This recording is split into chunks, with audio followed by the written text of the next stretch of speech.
Historia de las drogas. Las drogas visionarias, del estado teocrático al estado del bienestar, el interregno liberal. Estamos viviendo humildemente en esta tierra. De una canción Winnebago Go. Sinopsis. Esta maravillosa obra, anida en un solo compendio todos los textos sobre drogas, y es un íntegro enfoque histórico, que examina los principales alucinógenos descubiertos en toda la humanidad. En principio, las sustancias inductoras de viaje, han sido para la cultura occidental menos atractivas, o más sospechosas, que las capaces de estimular y sedar en abstracto el ánimo. Prescindiendo de su intervención en cultos mistéricos de la antigüedad, o en ritos brujeriles del medioevo, puede decirse que hasta el siglo XIX, fueron drogas usadas episódicamente en contextos profanos, y apenas nada como recursos terapéuticos. El estado de cosas va a cambiar con el fin del antiguo régimen, pero incluso entonces el proceso de asimilación resultará más lento, con retrocesos y vacilaciones. En 1638, una instrucción del Santo Oficio español decía: nosotros, los inquisidores, abocados a suprimir la perversidad herética y la apostasía, por virtud de la autoridad apostólica, declaramos condenada la hierba o raíz llamada peyote, introducida en estas provincias para detectar robos o adivinar otros acontecimientos, pues constituye un acto de superstición opuesto a la pureza e integridad de nuestra fe católica. El 8 de octubre de 1800, por orden del entonces general Bonaparte, se publicó la siguiente ordenanza en El Cairo. Artículo único. Queda prohibido en todo Egipto hacer uso del brebaje fabricado por ciertos musulmanes con el cáñamo, hashish, así como fumar las semillas de cáñamo. Los bebedores y fumadores habituales de esta planta pierden la razón y son presa de delirios violentos que les llevan a excesos de toda especie. Poco parentesco parecen tener la Inquisición americana y un general que representa los criterios secularizadores de la Revolución Francesa. Sin embargo, ambas normas emanan de una autoridad colonial que desprecia a los nativos, ambas son reglas penetradas de intención paternal, cuyas disposiciones no incriminan a ciertos sujetos para proteger de ellos a otros, sino para protegerles a ellos de sí mismos, en un caso defendiendo su fe y en el otro su razón. Ambas, sobre todo, presentan grandes analogías al describir lo prohibido. Los inquisidores creen que el peyote es una hierba o raíz que sirve para detectar robos, cuando es un cacto que ante todo se emplea en ceremonias de comunión colectiva. Napoleón sostiene que el hashish es un líquido, y que de la planta del cáñamo se fuman los cañamones, cuando el hashish es un sólido que suele fumarse, mientras las semillas de la planta solo sirven para alimentar jilgueros y otros pájaros domésticos. Común a ambos preceptos es no tener remota idea botánica, farmacológica y cultural de lo que condenan. Y el cáñamo. Concretamente en Egipto, la sustancia había sido reprobada de 1378 a 1393 por el emir Soudum Seikoumi, con amenazas de arrancar un diente a cualquier consumidor de hashish descubierto fumándolo. En contraste con esos 15 años de reprobación, Egipto llevaba consumiendo la droga desde el Imperio Antiguo. La ordenanza napoleónica apenas logró estimular algo la desobediencia civil, siendo primero una norma incumplida y luego una norma derogada. Con todo, esa prohibición despertó la curiosidad de algunos franceses, entre los cuales destaca el médico J. Moreau de Tours, que desde 1840 usa el fármaco en el Hospital Psiquiátrico de Bicêtre. Estas experiencias con otros, y autoensayos, desembocaron algo más tarde en un libro donde postulaba una nueva concepción de la enfermedad mental, sugiriendo el empleo del cáñamo para provocar psicosis de laboratorio. Pocas iniciativas han suscitado un interés más duradero en neurología y psiquiatría, y puede decirse que la intuición de Moreau sigue vigente como uno de los cauces científicamente más clásicos de investigación con psicofármacos hasta el momento actual. Gracias a este médico llega a Francia el Davamesk, una preparación hecha a base de hashish que provocará interés en un grupo de literatos y artistas. A juicio de Moreau y el grupo reunido a su alrededor, autodenominado Club des Hashishtiens, la psicosis de laboratorio era un medio para trasponer de modo reversible las fronteras de la sensibilidad rutinaria, que no solo permitía observar desde dentro el funcionamiento del psiquismo anormal sino profundizar en el normal. La sede de sus reuniones es el Hotel Pimodan, un inmueble situado sobre la parisina isla de San Luis, donde viven Baudelaire y el pintor Boissard de Bois-Denier. Boissard, que tiene alquilada una planta entera, recibe allí a sus amistades de la Bohemia en sesiones cuyos modestos gastos financian por partes alícuotas los presentes, actuando como director de ceremonia Mourou o algún ayudante suyo. De noviembre de 1845 es esta misiva de Boissard a Teófilo Gautier. Mi querido Teófilo, se toma Aschich en mi casa el lunes próximo, bajo los auspicios de Mourou y Albert Roche. Cuento contigo. En tal caso, ven entre las 5 y las 6 de la tarde. Participarás en una modesta cena y esperarás la alucinación, gastaremos entre 3 y 5 francos por cabeza. Contesta sí o no. Si temes los contactos impuros, pienso ingeniable un modo de aislarse. El Hotel Pimodan puede permitirlo. Tuyo. PS para que no se te olvide, pon mi carta donde puedas verla y clávate una aguja en cualquier parte. Además de Gautier y Baudelaire, entre los presentes están Delacroix, Meissonier, Nerval, Rimbaud, Hugo y un cortejo de indecisos, entre los que destaca Balzac.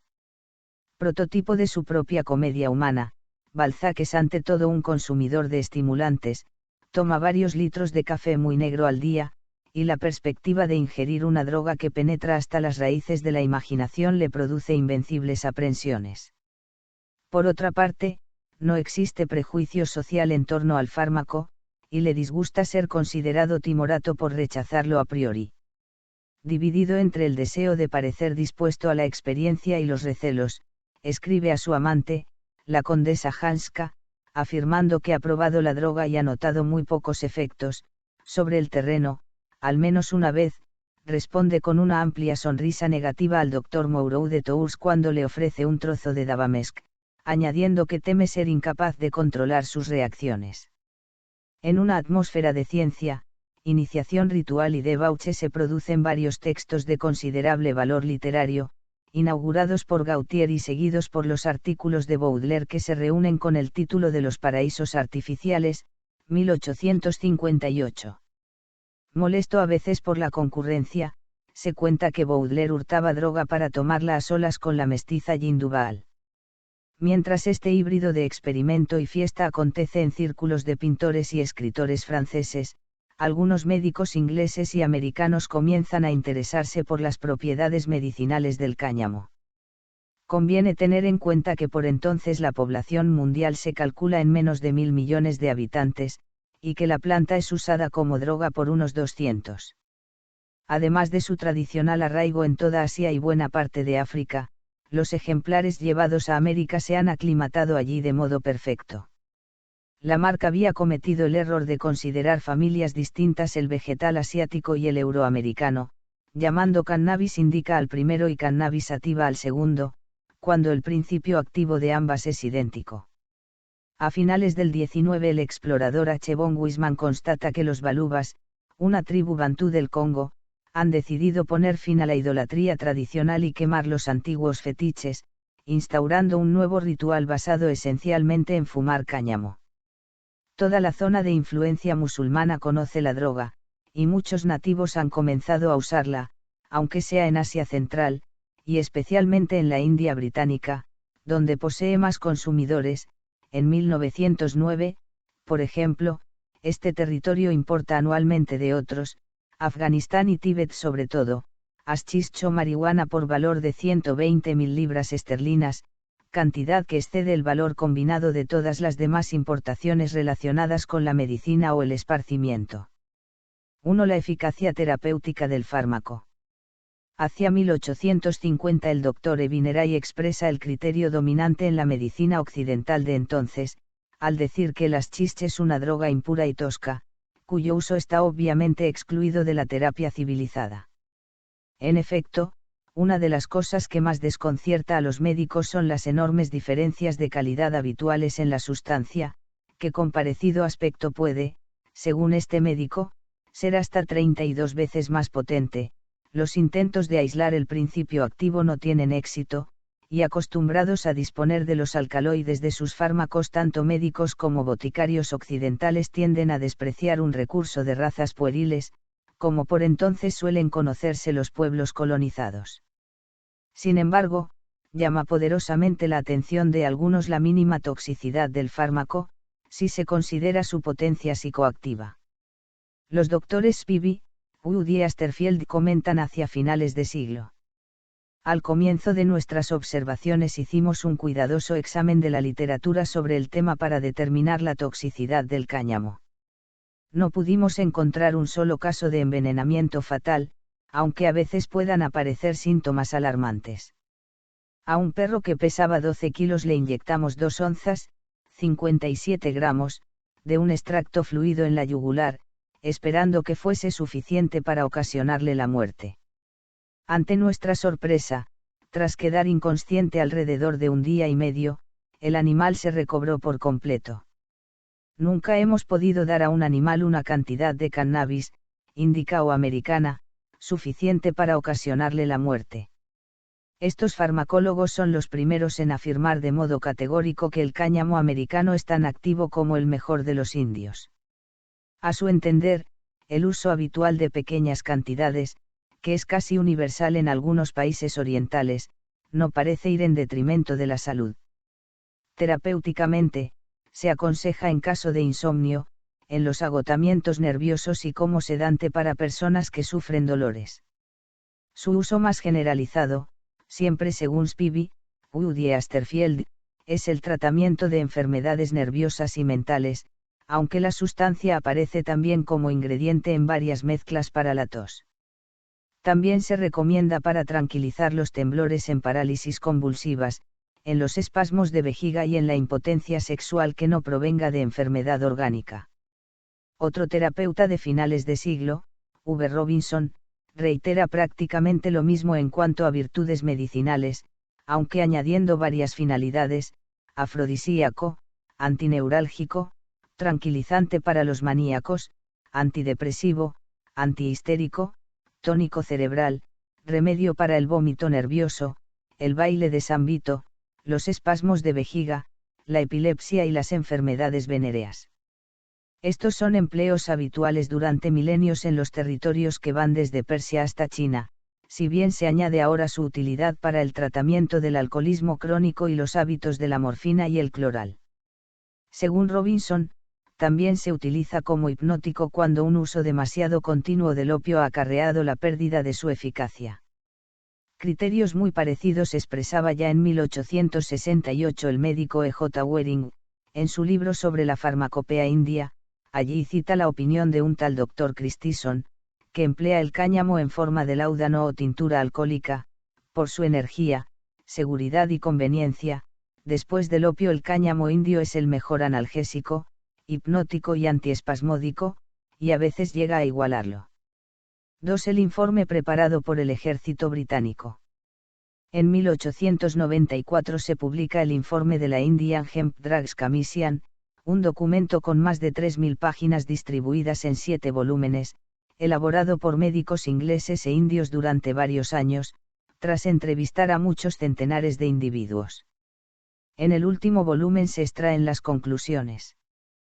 522. La comisión ha examinado ahora todos los testimonios presentados referentes a los efectos atribuidos a las drogas del cáñamo. Será interesante hacer un breve resumen de las conclusiones obtenidas. Se ha establecido claramente que el uso ocasional de cáñamo en dosis moderadas puede ser beneficioso, y considerarse medicinal. Ahora la comisión centra su atención en el uso popular y común de tales drogas. Con respecto a los efectos físicos, la comisión ha llegado a la conclusión de que el uso moderado de las drogas del cáñamo no produce prácticamente ningún resultado nocivo. Pueden darse casos excepcionales, pues probablemente no exista nada cuyo uso no pueda ser perjudicial en casos de intolerancia excepcional. Pero la comisión es del parecer que, en general, el uso moderado de las drogas del cáñamo no parece causar ningún daño físico apreciable. El uso excesivo sí causa daño, pues tiende a poner al consumidor en una situación más vulnerable a la enfermedad, parece razonable establecer que el uso excesivo de estas drogas no causa asma, pero que indirectamente puede causar disentería al debilitar la constitución, y que puede causar bronquitis, especialmente a causa del humo inhalado por los tubos bronquiales. Con respecto a los alegados efectos mentales de estas drogas, la Comisión ha llegado a la conclusión de que su uso moderado no produce ningún efecto perjudicial en la mente. Dejando de lado casos excepcionales, el empleo moderado no produce ninguna lesión mental. Es distinto en caso de uso excesivo, que estimula la inestabilidad mental. Se ha demostrado que en sujetos con debilidad o predisposición hereditaria el uso excesivo de las drogas del cáñamo puede inducir demencia, aunque en este sentido se haya exagerado enormemente de un tiempo a aquí. Con respecto a los efectos morales de estas drogas, la Comisión es del parecer que su uso moderado no produce lesión moral de ninguna especie. No hay base adecuada para suponer que afecta peligrosamente el carácter de su consumidor. Por el contrario, un consumo excesivo conduce a la pérdida de la propia estima y, con ello, a la degradación moral. En lo que se refiere a sus relaciones con la sociedad, sin embargo, incluso el consumidor excesivo de drogas del cáñamo es ordinariamente inofensivo. Repasando otras partes del informe, es digno de mención que los testimonios donde se exagera enormemente la nocividad de estas drogas provengan en su mayoría de clérigos y misioneros cristianos, católicos tanto como reformados, siendo desconocidos entre médicos nativos y muy raros en médicos occidentales. La Comisión se muestra refractaria a tales sugestiones al llegar a lo fundamental, que es la incidencia respectiva de empleos moderados y abusivos. Observando el tema de una forma general, puede añadirse que el uso moderado de estas drogas es la regla, y que el uso excesivo es comparativamente excepcional. El uso moderado no produce prácticamente ningún efecto nocivo. Por su parte, el trastorno que produce un uso excesivo se limita casi exclusivamente al mismo consumidor, el efecto sobre la sociedad es raras veces apreciable. Para redondear estos criterios, la Comisión cierra su informe con un texto de la literatura indígena donde se justifica el uso de bhang por razones fundamentalmente religiosas, vinculadas tanto al brahmanismo como al budismo. La propuesta que el informe acoge es, en consecuencia, no tomar ningún tipo de medida restrictiva, si bien se sugiere al gobierno británico gravar las transacciones con las drogas del cáñamo mediante un impuesto especial. Pero esto último no llegó a consumarse por distintas razones, entre las cuales estuvo la firme actitud de uno de los comisionados, un indio, que advirtió a los demás sobre posibles fricciones de tipo político, pues tanto la ley musulmana como la costumbre hindú prohíben grabar cosa alguna de las placenteras para el pueblo. 2. El peyote. Aunque en las tradiciones americanas antiguas y modernas sea una planta con varios usos terapéuticos en sentido estricto, para los conquistadores y misioneros estuvo claro desde el principio que el peyote no podía considerarse un fármaco más o menos medicinal, sino un enteógeno. Debido a ello, toda ceremonia colectiva, mitote, destinada a consumir ritualmente el fármaco se consideró un caso de apostasía flagrante, que los inquisidores persiguieron con el debido rigor desde los comienzos de la dominación española. Las ceremonias pasaron así a hacerse clandestinas y espaciarse, hasta el punto de que desde finales del 17 no hay pueblos peyoteros en México central y meridional, concentrándose los supervivientes en regiones septentrionales. Los 4 pueblos que inmemorialmente mantuvieron su culto, el Huichol, el Cora, el Tepehuani y el Tarahumara, viven todavía en zonas espectacularmente salvajes, que no solo les permitieron evitar la égida azteca sino la española. Los huicholes, por ejemplo, moran en una parte de la Sierra Madre de Durango que los conquistadores llamaron Sierra Misteriosa y no osaron invadir. Son comunidades muy celosas de su independencia, y es posible que en algún pasado remoto emigrasen a esas regiones para no padecer vasallaje ni ser sometidas a colonización. En ellas el consumo del fármaco ocupa un lugar destacado, por no decir nuclear. Los huicholes recorren todos los años 400 kilómetros a pie por desiertos y montañas para recoger las plantas, y esa peregrinación, donde intervienen tanto hombres como mujeres, constituye su principal ceremonia colectiva, junto con el banquete ritual que se celebra al retornar. Los Tarahumaras tienen fiestas y ritos de recolección extrañamente análogos, así como afinidades étnicas y lingüísticas, aunque ocupan un territorio muy distante. Los tepehuanis obtienen el cacto de los huicholes, y los cora, al parecer, conocen un modo de cultivarlo. Todas estas tribus son modelos puros de lo que Peclastres llama sociedades contra el Estado, donde las energías del grupo y los individuos se canalizan en una dirección permanentemente opuesta a la formación de jefaturas políticas. Los ideales son la autosuficiencia y el autogobierno, las costumbres suplen a las leyes, pues el desprecio o aprecio de cada comunidad basta como factor coactivo, y buena parte de la fuerza social se emplea en ceremonias de excursión psíquica. Los huichol tienen una psicología religiosa complicada, profunda y difícil de entender. No hay una distinción entre lo que es sagrado y lo que es laico, porque todos los hombres de la tribu, aunque haya personas especialmente encargadas de ello, conocen y ejercen las prácticas mágicas. Esta democratización de las prácticas mágicas es incompatible con una sociedad jerarquizada. La intensa experiencia visionaria, fortalecida por severos ayunos y agrestes entornos, es un eje de referencia a la vez inagotable y preciso, alrededor del cual se articula un mundo a la vez privado y común. 1. La diseminación del peyotismo.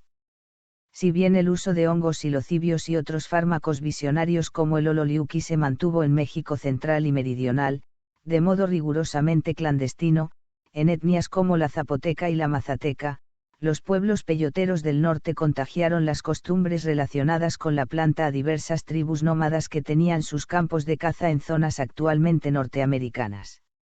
Las incursiones de esos grupos al sur del Río Grande, debidas ante todo a la presión del ejército y los colonos estadounidenses, produjeron desde 1870 una marcada difusión del peyotismo. Los apaches mescalearous introdujeron la comunión con peyote entre los comanches, los navajos y los caíaguas de las grandes praderas, pasando de estos a los wichitous, siounis, pounis y kikapus. Siguieron los cadous, los siayens, los arapahous, los otos, los ouseillas, los sénicas, los delawares, los wapius y los moudaks, desde los cuales se comunicó a los utes, crows, yuchis, creeks, seminolas, blackfoots, jovas, winnebagoes, oumahous, paints, chippewas y sus. Antes de terminar el siglo XIX el culto había llegado a la provincia canadiense de Saskatchewan, combinándose allí con tradiciones de algunas tribus que ya empleaban otros fármacos de tipo visionario, como la amanita muscaria, en la zona de los Grandes Lagos. De hecho, la tendencia no ha dejado de crecer, y actualmente constituye la religión de más de 50 tribus, mayoritaria con mucho entre los pieles rojas supervivientes a la catástrofe que representó la llegada del hombre blanco. Como era de esperar, este uso de un cacto visionario a título de sacramento eucarístico no fue mejor recibido en el norte protestante que lo fuera en el sur católico. Sin embargo, había algo inquebrantable en esa resurrección del paganismo que se produjo en las reservas, ya mínimas para su modo nómada de vida, y sistemáticamente disminuidas por el gobierno, otorgadas como gracioso favor a los pobladores originales de América. Aunque las dificultades con la jerarquía eclesiástica y la burocracia se hicieron máximas en el periodo de la Primera Guerra Mundial, cuando surge en Estados Unidos el primer brote indiscriminado de prohibicionismo, el ciudadano J. Cosibay logra en 1914 registrar la Firstborn Church of Christ en Oklahoma, origen de la actual Native American Peyote Church. A partir de entonces se alternan los ataques de las sectas cristianas con una postura policial que habla de tráfico de sustancias narcóticas. El Journal de la Asociación Médica Americana, por ejemplo, publica el artículo de un médico, máximo responsable de sanidad en Pensilvania, donde se afirma que el uso de peyote posee efectos malignos paralelos al abuso oriental de cáñamo, y que las reuniones periódicas para consumir ritualmente el fármaco son orgías frenéticas, mucho peores que las fiestas de cocaína celebradas por los negros. Acabamos de ver en qué consistía el abuso oriental del cáñamo para la Indian Hemp Drugs Commission. Por lo que respecta al carácter orgiástico de las sesiones, ni un solo antropólogo ha puesto en duda la mesura que acompaña estos ritos. Según Slotkin, jamás presenta un peyotero, viejo, adulto o niño, el aspecto de un borracho, o habla atropellada y confusamente, incluso cuando está bajo el influjo inmediato del fármaco en altas dosis. Las ceremonias de comunión semanal tienen muy poco de espectacular, caracterizándose más bien por una revelación personal que se produce dentro de una atmósfera contemplativa tranquila, sobria y controlada. Según la carta fundacional del movimiento, esta Iglesia quiere cultivar un espíritu de propia estima, amor fraterno y unión entre los miembros de las diversas tribus de indios de los Estados Unidos, protegiendo y promoviendo la creencia en el Todopoderoso, estimulando la moralidad, la sobriedad, la industriosidad y el correcto vivir, un uso sacramental del peyote. Algo de ello debió resultar ostensible para las autoridades, cuando en 1918 el secretario de Estado se avino a autorizar con su sello la inscripción de la Native American Peyote Church tal como la proponía el Delaware J. Wilson, un culto cuyo rito principal es el llamado Festival del Amor, donde pedazos del cacto sustituyen al pan y el vino de los primeros cristianos. La planta constituye un don divino que revela directamente sus enseñanzas, sin necesidad de ministros, credo o seguimiento. En una época de fervor antialcohólico como aquella, ayudó a hacer admisible el reconocimiento de semejante blasfemia, una religión natural, como las precristianas, no solo la enmienda sobre libertad religiosa consagrada por la Constitución, sino el hecho de que los peyoteros abandonasen en masa el uso de aguardientes. También estaba claro que en las comunidades con ritos semanales de comunión se observaba el mejor estado nutritivo de los sujetos, sin signos de deterioro físico, moral o mental, así como una disposición más práctica a perseguir objetivos comunes. 2. El sentido del peyotismo. Desde que comenzó a ser manifiesto, este fenómeno ha recibido distintas interpretaciones a nivel etnológico. Para algunos, el culto actual se basa en orientaciones finalmente bíblicas, siendo en realidad un cristianismo sin secta eclesiástica ni dogmas. Otros, como Labarre, piensan que lo evangélico de la NAPC es más bien maquillaje, aunque compatible con un cristianismo despojado de autoridades. Los datos disponibles sobre la América precolonial aconsejan relativizar el peso de símbolos como la cruz o el nombre de Jesús a efectos de la comunión precisamente, pues instituciones semejantes, teniendo como vehículo una planta visionaria, no son históricamente posteriores, sino muy anteriores a la transubstanciación simbólica de la misa. A caballo entre una reviviscencia de religiones arcaicas e ideas cristianas como el amor fraterno y la mansedumbre, el peyotismo parece un producto coyuntural fundamentalmente, surgido de modo espontáneo ante una situación muy precisa. No es un retorno consciente a las condiciones precolombinas, ni tampoco una rendición a las fórmulas de los blancos, sino el llamamiento a una peculiar emancipación espiritual. En vez de oponer el espíritu y la carne, el ascetismo y la ebriedad, la religión apoyada sobre el viaje estático hace frente a un estado de cosas que exige resignación y a la vez estimula la resistencia, recomendando ceder en un terreno para no ceder en el otro. Entre los navajos, que son una de las tribus estudiadas más de cerca, el culto al peyote se suele ver como proceso paralelo a la desintegración de una sociedad ritualista. Antes de convenirse a la nueva religión eran un grupo cerrado, matrilineal, con vínculos basados sobre una ayuda mutua restringida a los propios navajos y la venganza de la sangre. En las nuevas condiciones sociales impuestas por la presencia del hombre blanco, el formalismo ceremonial sencillamente dejó de satisfacer a los individuos. La respuesta automática a exigencias de la comunidad cerrada donde había nacido, con sus pautas preestablecidas de bien y mal, perdió arraigo al mismo tiempo que sucumbía la fe en conjuros y fórmulas tradicionales para invocar lo divino. En lugar de las fórmulas rígidas apareció con el peyote la experiencia inmediata, personal, de un Dios pluriforme y ubicuo, que rompía las barreras tribales y ensanchaba la dimensión interna del individuo, precisamente al clausurarse para él los vastos horizontes externos. La elección personal reemplazó a la lealtad ciega como norma de conducta. Estaba solo. La ingestión de la planta le ayudó a valorar su yo y le confirió un sentido de comunicación directa con lo sobrenatural. Al no verse constreñido por fuertes símbolos de reciprocidad y lealtad con un grupo cerrado, vio a su Dios de manera distinta. La divinidad juzga intenciones y capacidades. No aplica normas fijas automáticamente, sino que traspasa con su mirada la fachada simbólica para juzgar directamente el corazón del hombre. Dios se había vuelto contra el ritual. 3. El primer alcaloide visionario.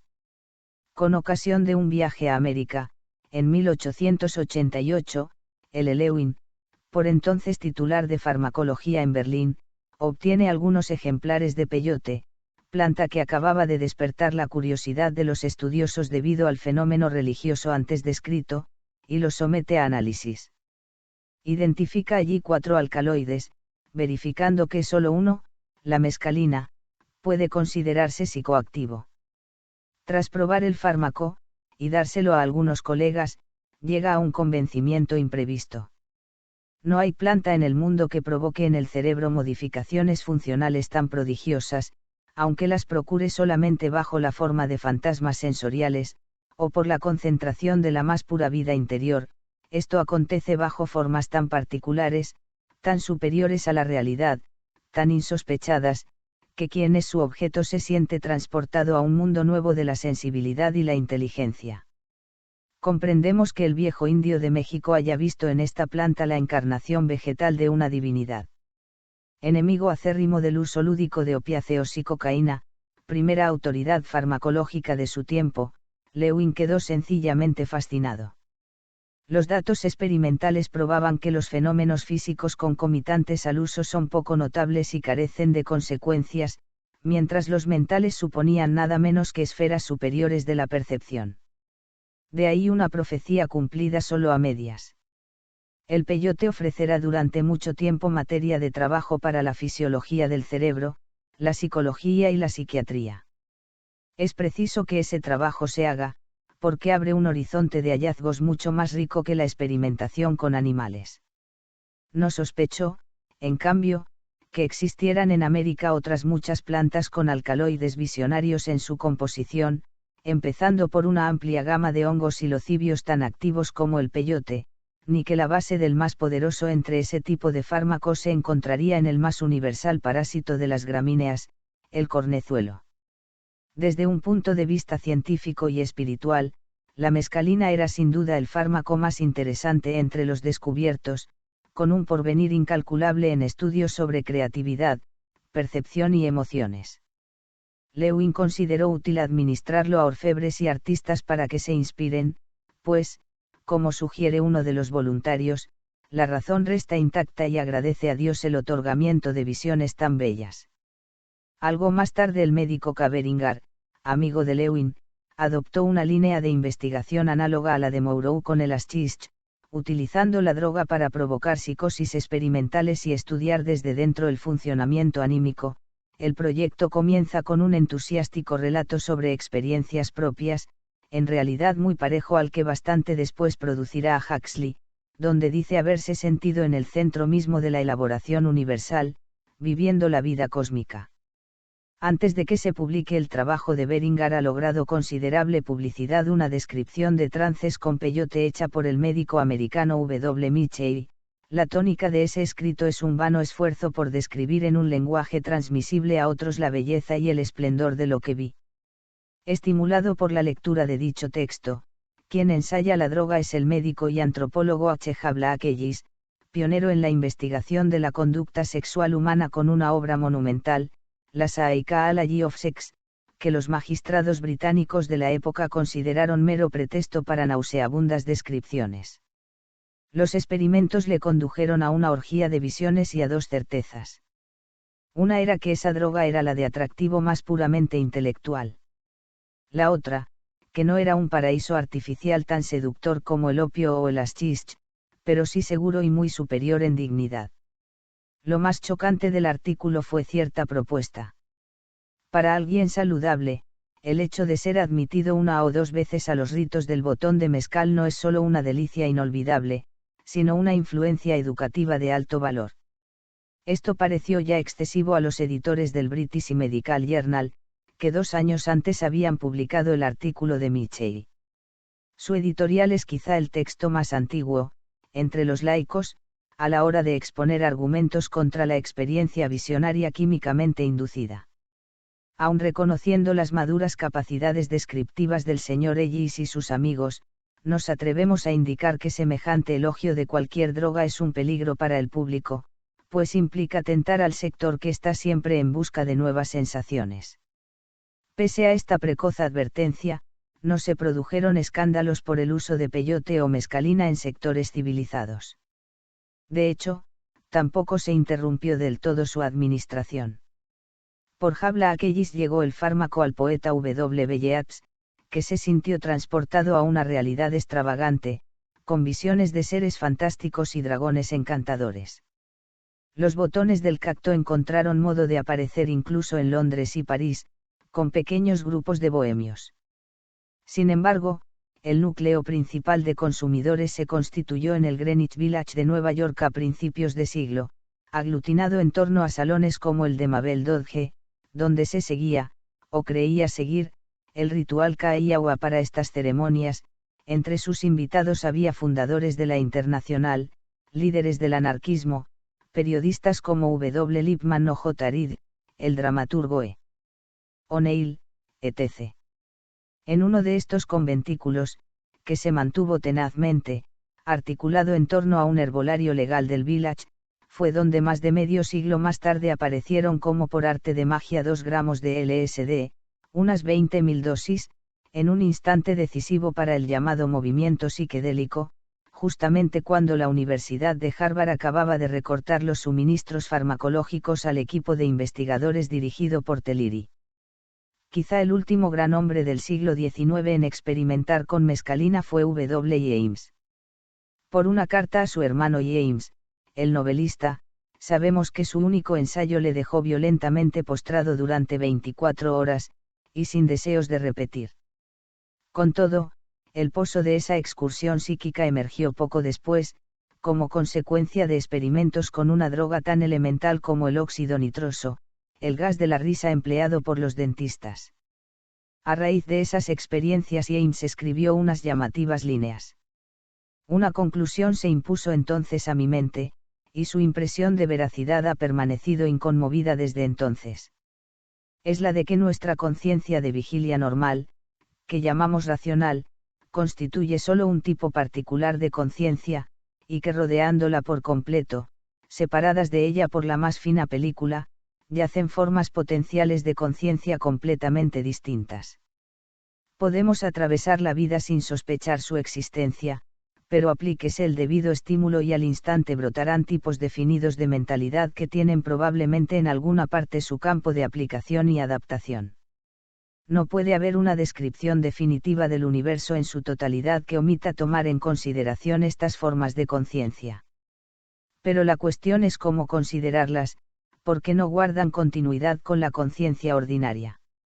El caso es que pueden determinar actitudes, aunque no puedan suministrar fórmulas, y abrir una región, aunque sean incapaces de producir un mapa. Sea como fuere, prohíben cerrar prematuramente nuestras cuentas con la realidad. Mirando retrospectivamente mis propias experiencias, todas convergen hacia un tipo de institución al que no puedo evitar adscribir cierto significado metafísico.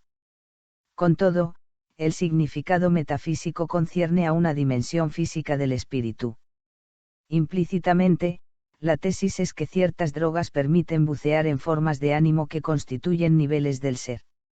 Frente a la tradicional búsqueda de lenitivos para el sufrimiento o la apatía, el hallazgo del primer alcaloide indólico suscita un esfuerzo por abrir regiones cartográficamente no delimitadas y, finalmente, una determinación de no cerrar nuestras cuentas con la realidad. Hasta el siglo XIX, este punto de vista no tenía paralelos en la historia explícita de Occidente. 1. Las reflexiones de Nietzsche. Aunque la tónica novecentista sea un rendido entusiasmo ante las drogas psicoactivas, desde Platón y Filón de Alejandría quizá ningún filósofo había abordado la cuestión tan profunda y minuciosamente como F. Nietzsche. Sus reflexiones, que bien pudo conocer W. Ames, son sin duda el antecedente próximo de las que hilvanarán luego a Huxley y Junger, así como sus epígonos. En El nacimiento de la tragedia, 1872, y en escritos complementarios, la ebriedad se considera universal y permanente, pues es el juego de la naturaleza con el hombre. Al entrar allí topa con un poder elemental, que le lleva a trascender su propia individuación, así como el reino de pequeñas razones, hábitos y controles adherido a ella. Para ser exactos, le lleva a admitir una realidad sin porqué, transida de azar, donde no rige el principio lógico de razón suficiente. Todo lo que hasta ese momento se consideraba como límite, como determinación de la mesura, demostró ser aquí una experiencia superficial, la desmesura se desveló como verdad.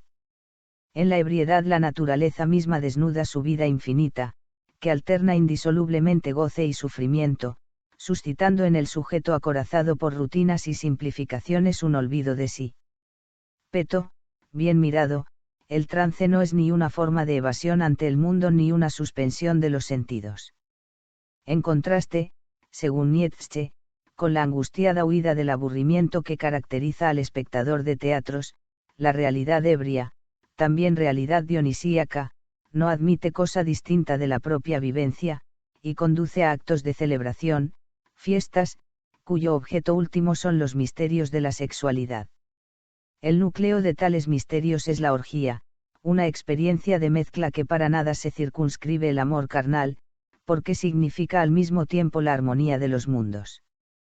Todas las delimitaciones de casta que la necesidad y la arbitrariedad han establecido entre los seres humanos desaparecen, el esclavo es hombre libre, el noble y el de humilde cuna se unen para formar los mismos coros.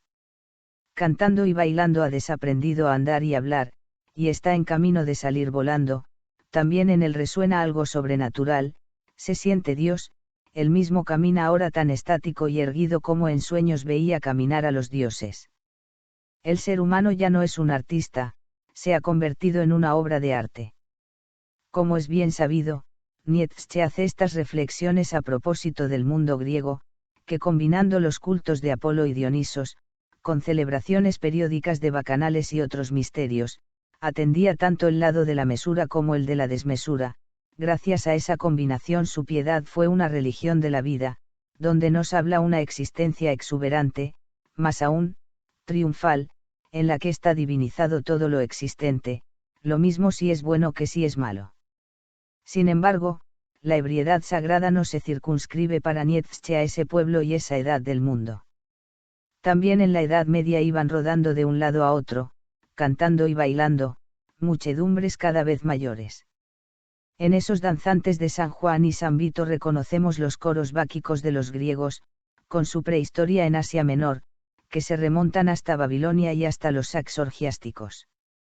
Hay hombres que, por falta de experiencia o por embotamiento de espíritu, se apartan de esos fenómenos como de enfermedades populares, burlándose de ellos o lamentándolos, apoyados en el sentimiento de su propia salud. Poco sospechan los pobres, desde luego, qué color cadavérico y qué aire fantasmal ostenta precisamente esa salud suya, cuando a su lado pasa rugiendo la vida ardiente de los entusiastas dionisíacos. Cabe preguntarse qué habría pensando Nietzsche de las comitivas populares, tan musicales, en nuestros años 60 y 70. Lo indudable, con todo, es que marcó una distancia abismal entre la ebriedad griega y la bárbara. Dionisos se presentaba inicialmente a los griegos como un extraño terrible, capaz de reducir a ruinas la casa que le ofrecía abrigo, aunque al mismo tiempo como verdad inapelable de la vida. El genio helénico fue integrar en el orden político la turbulencia de los ritos orgiásticos, transformándolos en fiestas de redención y reconciliación con la naturaleza y la humanidad. Se pactaba así un acuerdo con el poder elemental, evitando las devastaciones que cualquier represión suscitaría. El propósito de los griegos no podía ser en modo alguno sofocar el estado dionisíaco y, menos aún, suprimirlo, era imposible un sometimiento directo, y si era posible resultaba demasiado peligroso, pues el elemento interrumpido en su desbordamiento se abría paso por otras partes, y penetraba a través de todas las venas de la vida. Por contrapartida, la ebriedad bárbara no sabe extraer la fiesta de estremecimientos violentos y crueles, hostiles por naturaleza a otros humanos y a lo divino mismo.